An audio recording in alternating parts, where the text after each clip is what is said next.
The other thing is I try to attend town halls or employee meetings when you can get an invite to it that are held throughout the organization, because that just gives you so much insight into the priorities of any given part of your org, what that leader is emphasizing. You just get a lot of great intel from going to those meetings.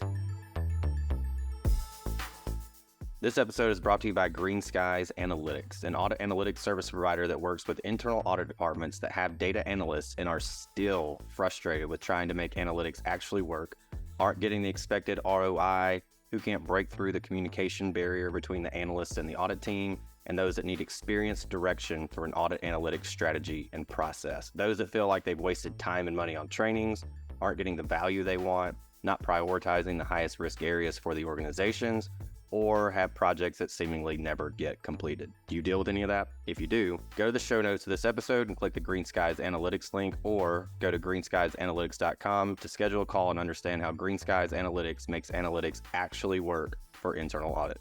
Hello, everybody, and welcome to another episode of the Audit Podcast. I'm your host, Trent Russell. Today on the show, we have Katy Rich. She is the CAE at Williams. Williams, for those that don't know, handles about a third of the nation's natural gas. And what was super interesting about Katy is she has zero background in internal audit, yet here she is as a CAE. And so we're going to understand, how does someone with no audit background get into a CAE position so that we can understand what's important to folks in being a CAE, and then develop those skills. So that's one route that we go down, as well as the thing that drew me to Katy is I saw where she was on a couple of different boards. I think it's critically important and a huge advantage for internal auditors to sit on boards and understand their perception of things and how they view the world and the company, so that we can work with them better and provide them what they need when they need it. And so we get practical advice. It's probably one of my favorite bits that we did, was practical advice on how to get on a board. Once you're on a board, what do you do? How do you get acclimated? What do you need to know? How do you basically not be terrified, because it can be kind of intimidating once you're there, and how you can actually do that. Katy also mentions how when she was not in the audit role, she got audited. So I always think it's interesting to get the other perspective on that. What's it like to be on the other side? And Katy said that she actually had a really good experience with the internal audit team. And so we wanted to understand what was so great about it, so that, again, us in audit can understand that, leverage it, and be better auditors, especially for our clients or auditees, or however you refer to them. And then the other thing was, I'm trying not to give too much away, but basically the reason that Katy was able to go from no audit background to CAE at Williams was because she understood the business so well. We wanted to understand, how can we better understand our business? How can we better understand our industry? We've asked that question before on the show. I think the advice Katy gives is very practical, easy to implement, and really valuable. And so that's kind of towards the top. With that said, here we go. What is in either your internet browsing history or your ChatGPT or any other LLM that you might use, but what's been going on recently in your world? So, work-wise, I've been, trying to onboard new people into the department. I've got a new rotational employee starting next week. And so most recently I asked Copilot, we use Microsoft Copilot here, how would you describe internal audit to a college student? And so that was interesting. But the disappointing thing is, the first time I asked it, I got a really great answer. I was like, oh, I need to capture that. And then I undocked my computer and ran to a meeting, and I lost it. It reloaded the page and I lost it. So I had to ask it again. It had a good example of, internal auditors are a little bit like a doctor or a primary care physician doing a health check, on you, and checking your vitals, checking your, are you taking your medications like you should? And then making recommendations that the patient can decide to follow or not. But I thought that was pretty good. Okay. Anything on the personal front? Yeah. So personally, probably bikereg.com and any website for a bike race that I'm coming up on. So I've raced my bike in several different venues. And so I'm always checking on did I register for the race? Who all is registered? What's my competition? What what time do we need to be there for packet pickup? So, Probably an important one to know. Yeah, the timing. yeah, All the right. schedule is support. So, yeah. Like, and I know that you don't have an audit background yet. Here you are leading the audit department at Williams, and I know in talking to you kind of offline, you'd said it was basically because you understood the business so well that they went, yep, all right, she can figure it out. She's smart and she knows the business really well, which is critically important for an auditor, especially a CAE. And you mentioned the importance of that also. So, and it's a question that we've asked similarly before, but with that being like your thing that you're pretty diehard about, what can auditors do to better understand the business that they're in, the industry that they're in, and develop a better business acumen? Great question. Well, there's a couple of things that when I came into the role, I started to encourage the team to do. One is a really simple thing. Just call into your company's earnings call every quarter, listen to what the CEO is saying, the CFO, understand the big projects that they're highlighting, where they are seeing the company going, how they feel about the earnings results. So do that. It's always something that you can just sign up for those meetings. The other thing is try to attend town halls or employee meetings when you can get an invite to it that are held throughout the organization, because that just gives you so much insight into the priorities of any given part of your org, what that leader is emphasizing. You just get a lot of great intel from going to those meetings. And then don't discount the informal interactions you can have. So we've got employee resource groups. I know a lot of companies do. They have a lot of different activities that go on, and just going to those, having a presence, allows you to make connections with people, make new relationships. It's crazy the things I've heard from employees in the company just by having those informal interactions. And like, oh, I didn't know you guys were working on that project, or, oh, hey, tell me how this is going. What are you working on lately? So it's just a great way to understand what's going on. For the people that want to take on more or be more involved with these employee resource groups, who should they reach out to go, hey, when's the next thing? How do I get signed up for it? Is that usually an HR initiative, or how can people take the next step in getting involved with that? Yeah, so the employee resource groups are coordinated under our HR department, and then each resource group has an employee-led leadership team that isn't HR people. So they could contact their HR representative to say, hey, do we have these kind of resource groups? If so, where can I find them? And those, if people aren't familiar with it, it would be things like the Black Employee Resource Group or the Native American Employee Resource Group, LGBTQ. So, there's just, and almost all of them are open to members of that group or allies. So, you could join it. And then we have, a Teams channel for each group, and where you can see what's going on, get the invites. But to start with HR, probably the best place to start. Okay. We had a CAE on who, as far as we could tell, is the youngest CAE of a publicly traded company in the U.S. ever.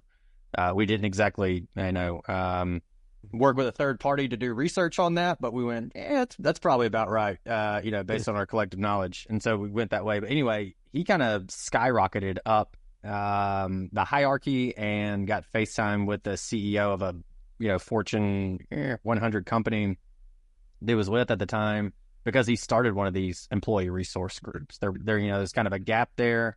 And so he said, look, I'll start it and run it. And that gave him so much FaceTime with the executives and a lot of other folks in the organization that it really, really benefited him and his career. So I would say if you don't have those, pick one and start it up. Yeah, great advice. Great advice. And you're absolutely right. A lot of the executives will come out to some of the events that these ERGs put on. And, another way to have a connect with one of the executives too. So yeah, because that was one thing when I left public accounting and went into internal audit as an FTE that I missed was I just didn't know as many people. So when I was in the external audit, I would see clients all over the place, be on site. I could stop by and talk to them or whatever. And I kind of missed that. And so I asked my boss, I was like, is there a committee or something that I can get on so that I can see people? And when I'm walking the halls, be like, hey, what's up, Katie, Jill, Bob, whatever.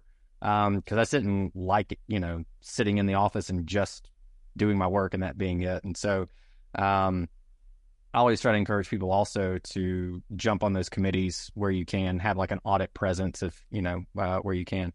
The earnings call, though, I was curious, do you all collectively as a team, an audit team, do you listen to those together, or is it one person goes, take notes, sends it back? Like, how does that look?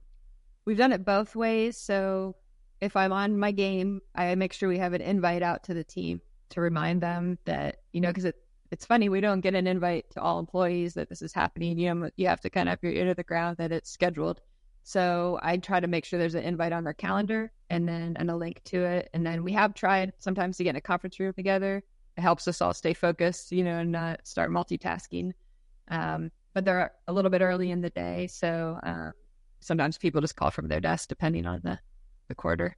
I mentioned earlier you don't have an audit background. So I did want you to share what is your background and then how you became a CAE despite not having an audit background. And one reason I wanted to hit on that is, one, it's just interesting to hear people's backgrounds, but then two, for those that are looking to almost, I would say, gain some kind of advantage or become a better auditor, if you, Katy, had no audit background, yet you were so good at this one given thing that you became a CAE, then I think it makes sense for auditors to then go, hey, maybe I should focus a little bit more on that to, if that's their ultimate goal is to do that. So tell us a little bit about that. Yeah. So most of my career has been in GIS, which is Geographic Information Systems. And I have an anthropology degree too, and did some work in social services, but most of my time in the oil and gas field has been in GIS. And really thought I'd stay there forever, but, got to a point where I really liked Williams and working for Williams, and I wanted to do something different and have a new challenge. So when this role came open, my boss at the time came to me and said, hey, I think you should consider applying for this. You'd be a good fit. And initially I didn't see the fit. I'm not an accountant. I'm not an auditor. Not sure. But I recalled that I had an experience where GIS was audited by this group, the system. It was an IT audit. And I remembered that was a really great experience with that auditor because he gave us good insights. He helped us understand what was really going on. And then we used the findings from that audit to contribute to justification for a big project that we wanted to do to improve the system. So, I was like, well, that was great, so there's goodness in that group. Let me check it out. And I had a conversation with the current CAE at the time, and she started talking about data analytics, agile project management, all these things that I had familiarity with from the GIS work, which is on the business side, but very technical, works a lot with IT. So we had been exposed to some of these concepts and ideas. And I thought, well, this makes a lot of sense. I am a fit for that kind of work. And if they're okay with me learning the other parts of the business, I could learn what I need to learn. And so went ahead and applied and was thankfully selected for it. But I think the analytics piece was key. There was really a lot of drive to bring more analytics into what internal audit was doing. And, with my previous role, GIS isn't something that everybody knows about, but if your company has location as an important aspect of their business, then GIS has a role. And within GIS, we worked with almost the whole company. So it was a support group that interacted across the board. So we learned the business through that work over time. And so I had a lot of familiarity with people. I had a lot of connections across the organization. I knew a lot of people. I also knew data sets.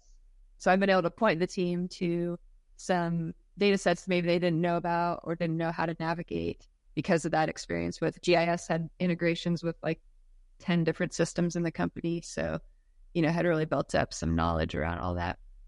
We've started to see a little bit of a shift. No research done on this, pretty anecdotal, but historically it's always been, if you weren't a CPA, then you're not going to be a CAE, especially for mainly financial services. It's pretty important to be a CPA, but we've started to see a little bit of a trend where it's like, no, we want the IT person or the IT background, the analytics background, potentially maybe even the AI background as that kind of evolves to take on the CAE role. So I do think that is important. It seems like it's finally, I know you're relatively new to audit, but since I can remember, we've been talking about that. Analytics and audit's been around for 35 plus years, and there's always been like a push, but it hasn't taken off for some folks the way maybe it was advertised.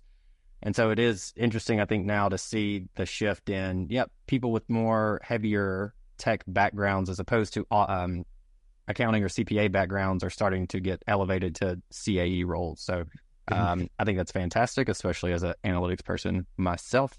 You mentioned, though, that you underwent an audit when you were in the GIS group and that it was a good experience. So you being on the audit T side of things, what made it great?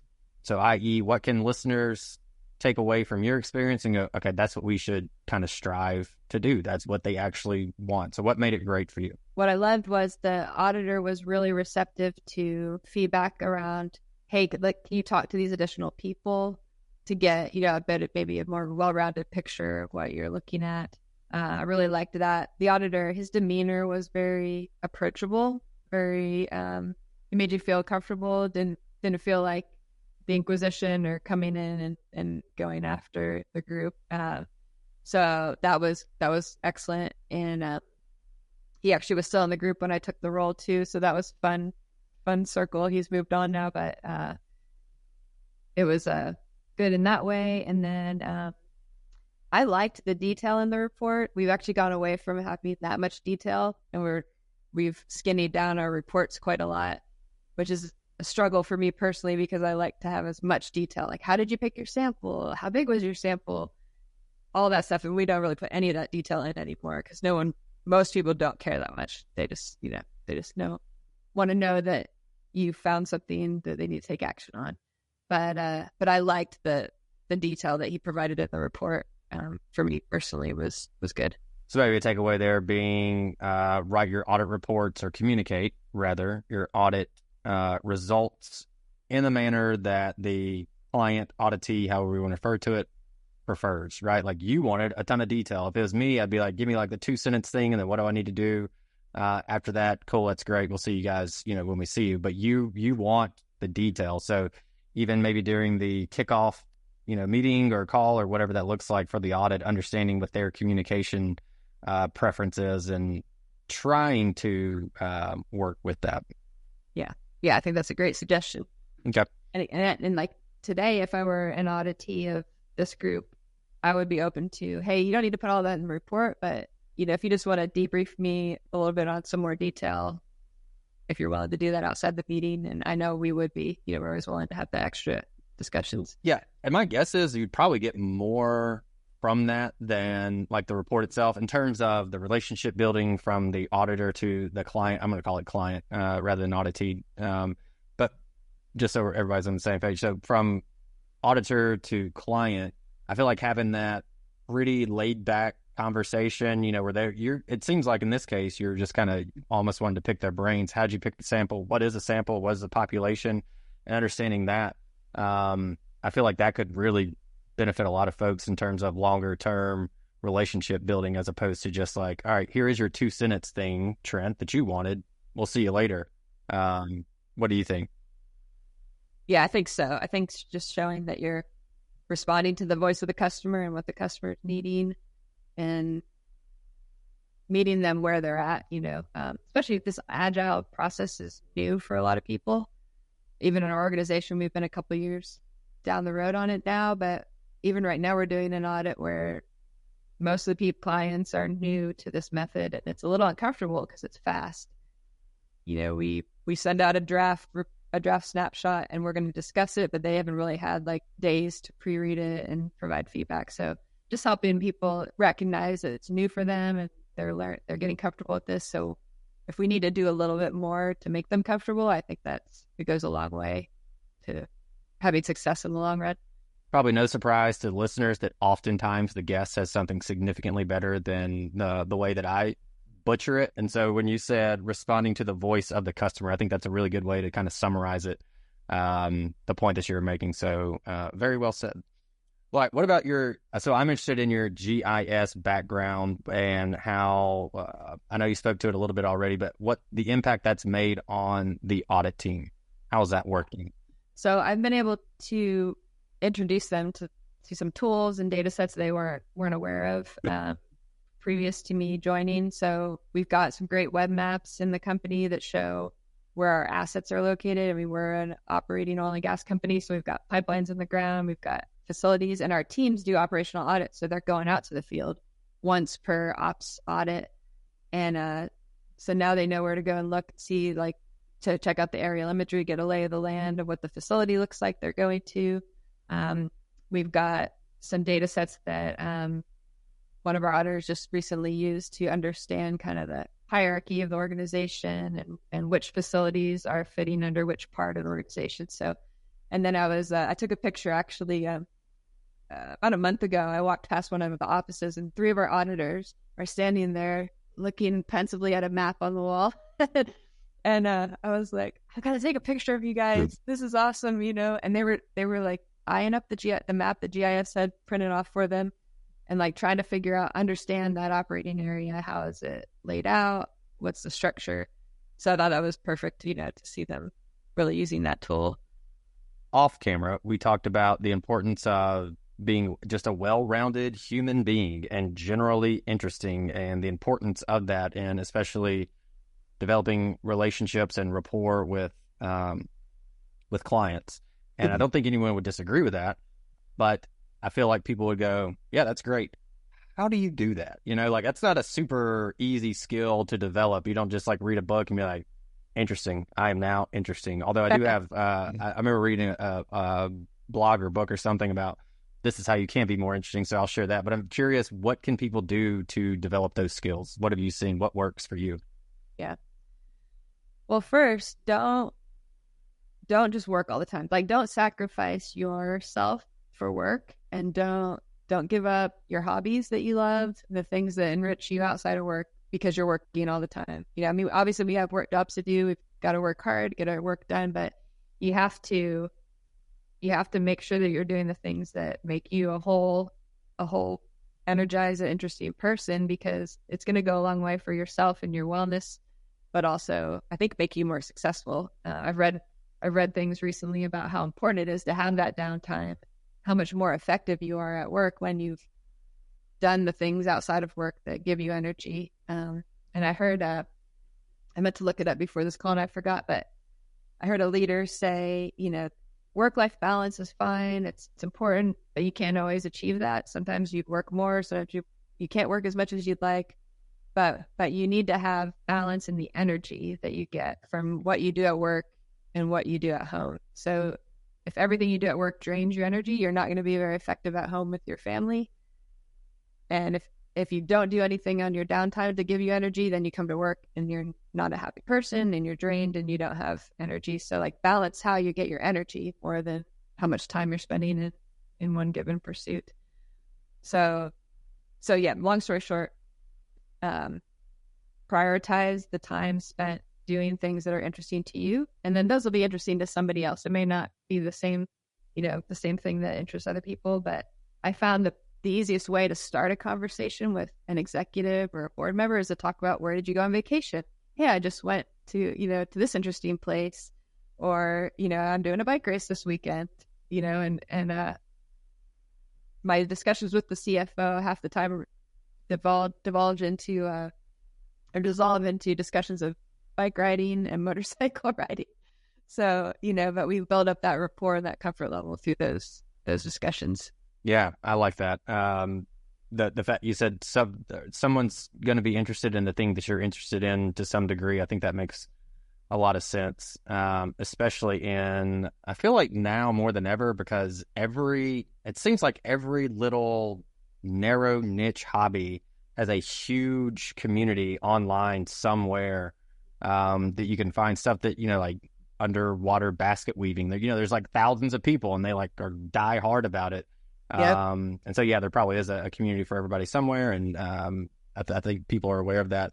The one thing that the tip, I guess, that I took away from some thought leader, we're terrible with attributions on this show. And so don't you worry at all about you're like, I forgot where I read that. I forget where I read stuff constantly. Yeah. I forget the names of books, authors, don't stand a chance. I screw those up all the time. Okay. So attribution is something we should probably work on being better at over here. But either way, the tip was basically to be more interesting, just ask questions. And I read that and I thought about, there was a guy that I started with. We both started at the same firm at the same time. We did our 102 IT audit training stuff together. And I always thought like he was the most interesting person and never could really tap it. I didn't do any deep research to understand why. But when I read that, I went, you know what? That guy asks everybody, no matter who it is, just like, great eye contact, like leans in, asks questions because he seemed generally interested in whatever the topic, oh, you're into moss gardening? Tell me all about moss gardening. Like, how much water do you need? How much sunshine do you need? Is it different in this area than it isn't? It's like, who cares? It's moss gardening, man. Do you really care that much? But he seemed to generally be interested in that. And so kind of the takeaway was, if you want to be interesting, be interested in other people's interests by asking them questions about it. And I thought, that's a really good tactical way to do that. It's just, it can require discipline if you really do not care about what that person's into. But either way, I thought that was a really good takeaway. Yeah, I love that. And as you were saying that, I could think of people in my life that have been that way. And yeah, you just want to spend more time with them. You appreciate that they're really showing an interest in what you care about. Yeah, I know the friend. So you were picturing them too, yours, and I was picturing the person. Every time I see her, she just, how's the podcast? And she's not in our world at all, but she always asks about it every single time. And like, who's the latest guest you had, or like, who do you have coming up? And I'm like, do you really care? I don't know if you do, but I appreciate you asking. And I had to apologize to her one time. I was like, I appreciate how much you ask questions and seem generally interested, and I apologize for not doing the same. Like, it made me feel bad that I didn't reciprocate in some kind of manner. So, all right. The other thing, and this was one of the big reasons I wanted to have you on, and I forgot how I came across it. I'm sure it was on LinkedIn, but I noticed you were on a couple of different boards, and I know from my experience serving on a board, chairing an audit and finance committee, that's where I really got to see, like, at the executive type level, what they care about, and I started, and hear their discussions of, what they talk about. And I would think, okay, I remember getting or seeing this audit report where someone, changed, it was like, hey, we recommend you change the name of this thing to this thing, or, it was something so minor and insignificant. And I thought, if this group of people saw that as a finding and they're spending their time reading that, how probably pissed they would be, and definitely like, okay, audit clearly is still just missing the mark. Like, we do not care about this. Bring us the stuff we need to know about. And so for me, I've always tried to recommend to people, if you can get on a board at any level, a junior board, or otherwise, anything you can do to get that perspective, I think it's really great. So anyway, I noticed you were on a couple of boards, and I wanted to see what advice you would give to others to also get on a board somewhere and gain that experience. Yeah, it's been fantastic. And the two boards I'm on are nonprofit boards, which I think is a great place to start, because they're usually happy to have people willing to help and work, and they have expectations, but it's a little bit easier entry than a for-profit board. So first of all, I would find an organization that you're passionate about, because you can tell quickly if someone doesn't really care at all about the mission. They're not going to be energized. They're not going to give their all.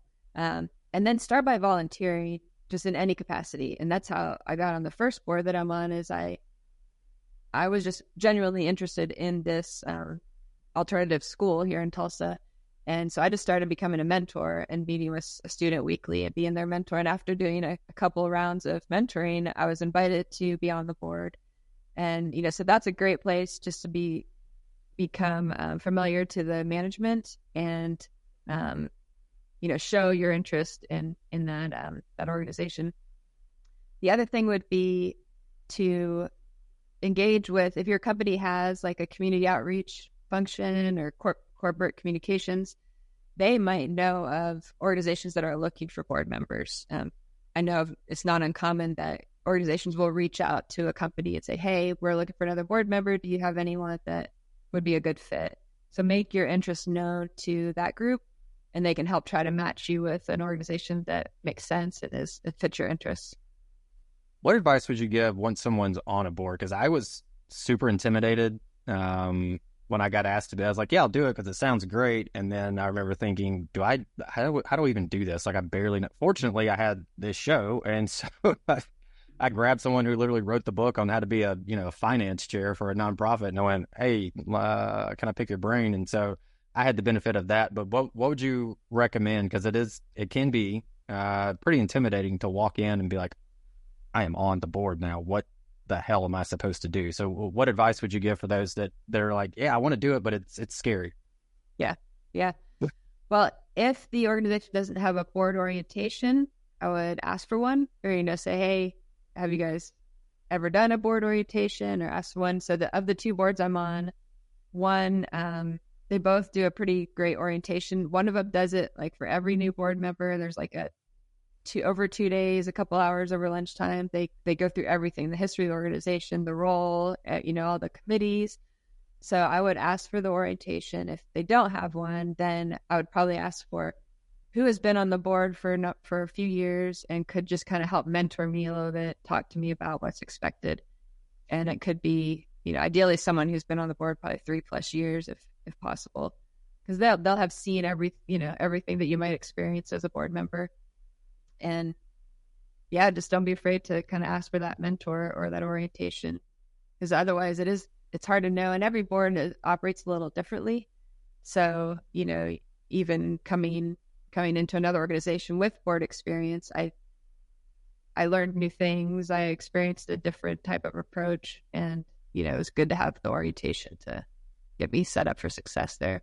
Okay. Yeah, I tapped into the previous chair when I got elevated to that position, is where I really started to get a little nervous, And I was like, what's the one thing that I need to make sure, every month and every quarter I need to do X, Y, Z, what's the one thing? And he said, just do this. And I went, cool, I can do that. And similarly, I asked the expert that I mentioned earlier, I was like, what's the one thing I need to do? And she's like, just make sure you know the metrics and you have those prepared in some manner. And I was like, sweet, I'm in analytics. I can knock this out in a day. And so she's like, if you just do that and hold everybody accountable to those, you'll be good to go. But then I also talked to a few CAEs that I knew were on boards, and I asked them, what advice would you give? And they were really helpful in doing that also. So 100%, it's likely your CAE is on a board, or if nothing else, ask your CAE if you can chat with the AC chair and be like, what am I supposed to do now? So I very much tap into the network. There's a lot of experience out there, especially within the internal audit community. There's a lot of folks that sit on boards. Maybe they're not a first connection, but certainly second connections for a lot of people that you can tap into. Yeah. The other thing I would say is when you do get on a board, try to be very observant and try to figure out what the culture is early, because again, it's a different group of people. Each organization operates differently. And so it helps to just observe and kind of figure out, okay, what are the relationships? Who are the people that are kind of driving things? And how do they like to handle communications? How do you bring up a concern? What's the right channel to do that? It's a little political and sometimes. And so trying to figure out what the politics are early will just help you not stumble or get frustrated because you feel like you're not being heard. Maybe you're not quite following the right channels that you need to. I was waiting for you to say the word politics. That was something that, because it was nonprofit, and I thought, that probably doesn't really happen a lot around here. And then, eventually you kind of catch on. You're like, yep, it's pretty much the same everywhere, isn't it? Everywhere. Yeah. So, but I've loved it. It's been great. I mean, I don't know for sure whether that was, an aspect of my resume that was appealing for this role, but I like to think it was. I certainly highlighted that experience on my resume, but it has definitely helped me in a smaller, less stressful setting to understand the difference between governance and management and where that line is. And sometimes it's a little gray, and you see that then in the corporate setting too. It's not always very clear what falls squarely in governance and in management. And so it's just interesting. I see those themes surface in both settings. Yeah, especially smaller boards, organization, not-for-profit, where you do, even on the board, you take on a little bit of management, maybe do a little bit more than you probably would otherwise on a for-profit board. So, yeah. All right, I think that's solid advice. So I know you have, again, the GIS background and the tech background, but maybe even outside of analytics, maybe. What are you doing with tech within your audit department, and how has it what impact has it made? Efficiencies, effectiveness, like what's been the change that you've seen introducing maybe new, latest and greatest tech or even old tech, but you're using it differently? Or how are you using tech in your audit department? So I think we've made some really good strides. Even my predecessor was moving in this direction, and then I've really tried to put an emphasis on using technology to our benefit. And, one of the key things is they've had a system of record for, audit system of record for a number of years. And it's very effective. It works well for us. But what I have found is we need to keep going back to the source of truth and improving our data to be authoritative. And so even for me, trying to understand, okay, where are we at with our audit plan? How's the progress going? How many findings are we having?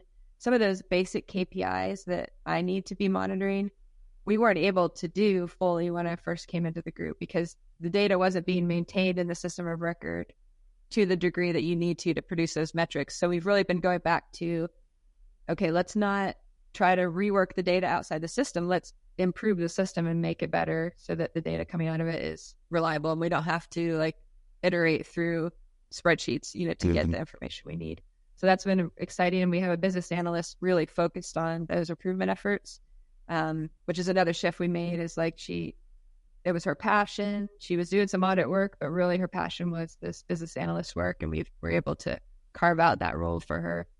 The other thing is we're really trying to leverage the Microsoft suite and make it talk to each other. So we've got Viva Goals, Microsoft Project, Teams, Azure DevOps, they're all talking now, which is really exciting so that, teams can manage their tasks in DevOps and it feeds Viva Goals directly. That's a newer product, I think, from Microsoft. One that we're just now adopting at Williams, but just trying to find those ways to make systems talk to each other so the auditors don't have to double enter information. We're not quite there yet with all of the tools, but that's, where we're moving towards. So you're not copying, pasting the objective 15 different places? Yeah, drove exactly. me nuts. God, that drove me nuts. And I was like, even before some of the tools probably that you're using now would do that, I was like, we could just write a bot that would do this. We don't have to do this every time, or even we don't even need to put that there. Can we just stop doing that? Bug me so much to have to deal with that. So it's good to know that we have folks like you leading the charge so that we no longer have to copy and paste multiple times, even unnecessarily. Right. So, like I said, we still have a ways to go, but that's always the goal. Try to limit waste. Okay. Well, as we start to wrap up the show, I'm going to give the floor to you. Anything else you want to leave the audience with? So the last thing is something that I've been passionate about for a number of years and just actually talked to my team about in our department meeting today. We've got a campaign going on at work right now called See You Tomorrow, and it's about suicide prevention and awareness. And the idea that you can have an impact and make an intervention in someone's life. And as coworkers, we see each other more than our families see us a lot of times. And so we're the people maybe most equipped to notice if someone's a little bit off, maybe they're not quite themselves. And so what I'd leave the audience with is just be aware of the 988 number.